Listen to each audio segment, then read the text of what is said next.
అందరికీ నమస్కారం. 2025వ సంవత్సరం గురు పౌర్ణమి ఏ తేదీన వచ్చింది? పౌర్ణమి తిథి ప్రారంభ ముగింపు సమయాలు తెలుసుకుందాం.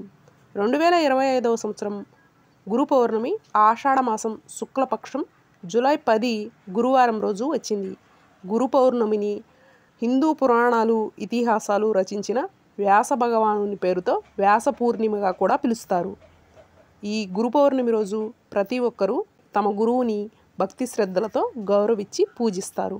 పౌర్ణమి తిథి ప్రారంభం ఆషాఢమాసం శుక్లపక్షం జూలై 10 గురువారం రోజు అర్ధరాత్రి 1:36 ప్రారంభమవుతుంది. పౌర్ణమి తిథి ముగింపు ఆషాఢమాసం శుక్లపక్షం జూలై 11 శుక్రవారం రోజు అర్ధరాత్రి 2:06 ముగుస్తుంది. అందరికీ గురు పౌర్ణమి శుభాకాంక్షలు. ఈ వీడియో కనుక నచ్చినట్లయితే లైక్ చేయండి. Thank you for watching.